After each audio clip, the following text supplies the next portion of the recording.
Unfortunately, there is more drama with the coronavirus pandemic at the Australian Summer Tennis Swing.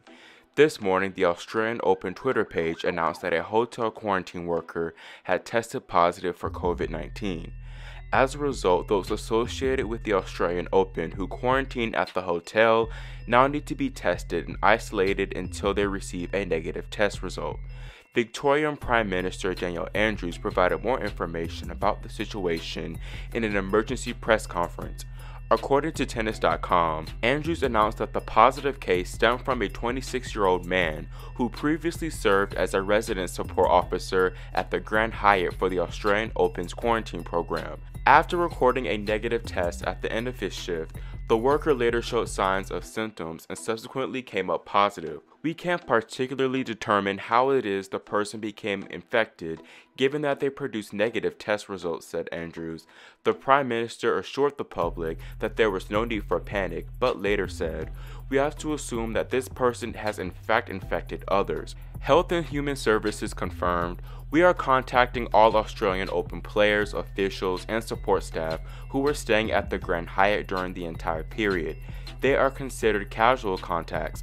They must immediately isolate and get tested."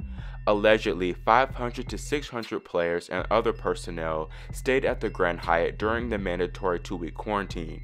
As casual contacts, they must all now produce a negative test before returning to their outside activities.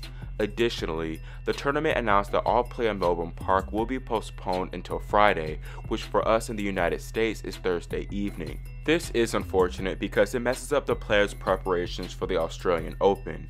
They now have even less time to recover from these lead-up tournaments as well. If things remained as scheduled, the finalists will probably have less than 1 day to rest before the slam. I also feel bad for the players who had to be in hard quarantine because this is yet another roadblock. I don't think the tournament will be postponed any further as it could disrupt the remaining schedule for the season.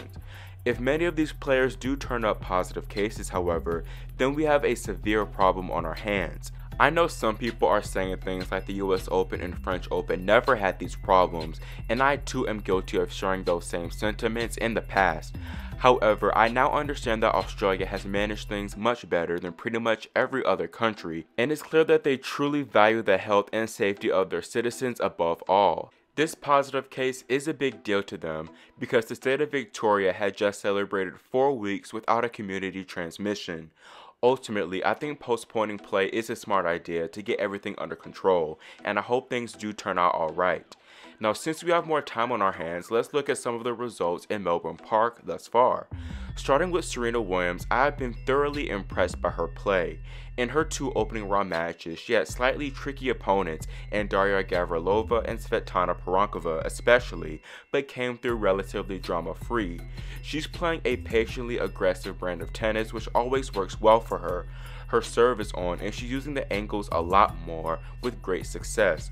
The biggest improvement that I and most people have observed is her fitness and movement. She just seems to be getting to a lot more balls and has much better anticipation as well. This was great to see, especially with her Achilles injury in the past. She actually said in her press conference that she might not have been able to play the Australian if it hadn't been delayed, calling it an unwanted blessing. Looking at the stats of her most recent match against Poronkova, Williams excelled in every area, and when she plays like this, she's very difficult to beat.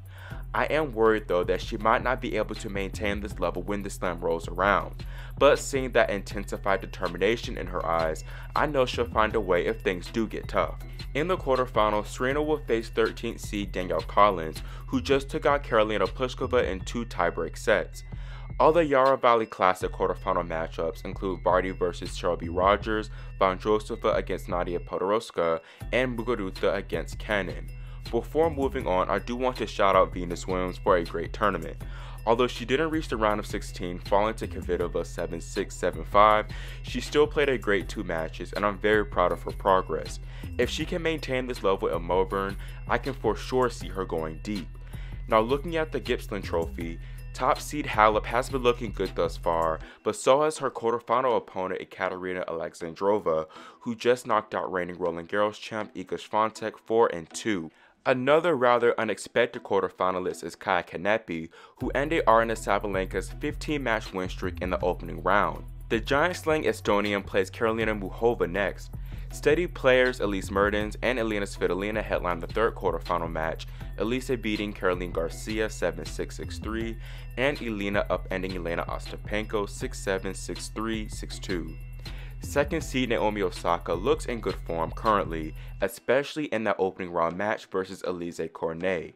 She had a bit of a wobble in her next one though against Brit Katie Boulter, dropping the first set 6-3. After cleaning up on her errors, Osaka raised her game and played her trademark level, winning the final two sets 6-3, 6-1. I got the chance to watch both of Naomi's matches live, and I think despite the wobbly opener against Katie, she's been playing solid thus far. Boulter, who entered the event on a protected ranking, also played well here, beating Coco Gauff in their previous round. Naomi would now play Irina Camelia Begu, who beat Jo Konta in a tight 3-set battle. The third WTA 500 tournament is the Grimpians Trophy, which is for those women restricted to the hard quarantine. Top seed Bibi Andreescu withdrew from the event, saying that she wanted more time to get ready for the Australian Open. I think this was a smart decision, especially seeing how injury prone she is. One round of the event has been played, and the top players Kontaveit, Brady, Kerber, and Jabeur all advanced. However, Sloane Stephens continues to struggle, once again losing to Canadian Leylah Annie Fernandez. Moving over to the men's side, the ATP Cup is officially underway, and a couple of teams have already clinched their spot in the semifinals. First, Russia, led by Daniil Medvedev and Andrei Rublev, have won their groups, beating out Schwartzman in Argentina and Nishikori in Team Japan. Moreover, Dominic Thiem and Team Austria are knocked out, as Berrettini/Team Italy won that group. Matteo is surely the MVP, winning both number 1 singles matches, taking out Team 6-2, 6-4, then Monfils 6-4, 6-2.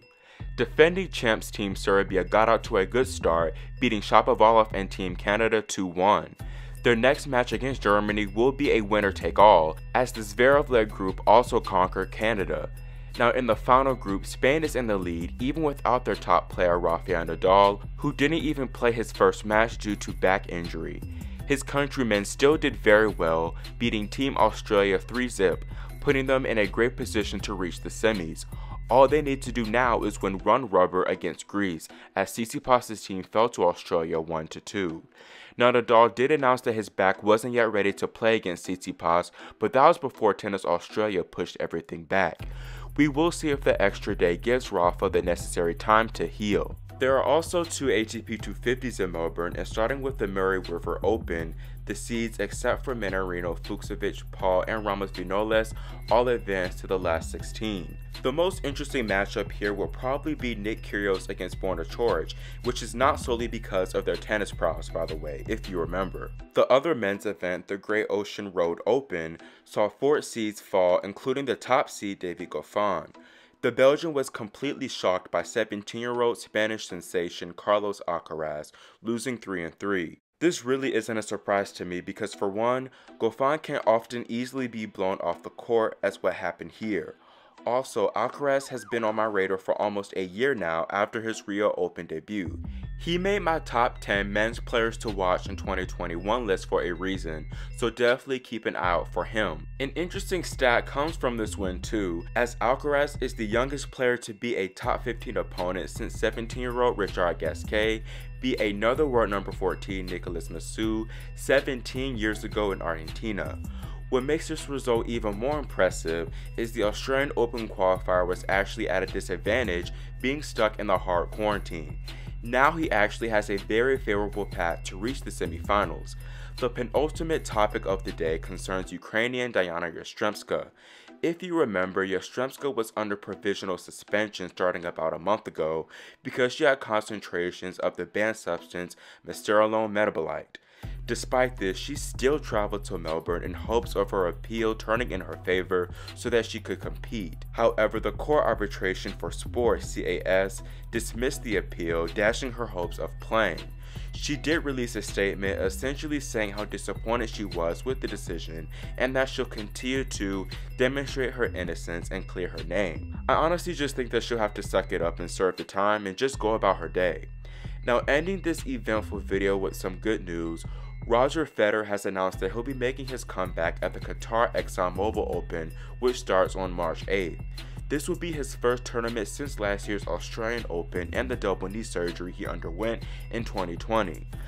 That's all for this video, and let me know your thoughts about the COVID drama, tournament results, Yastremska, Federer, etc.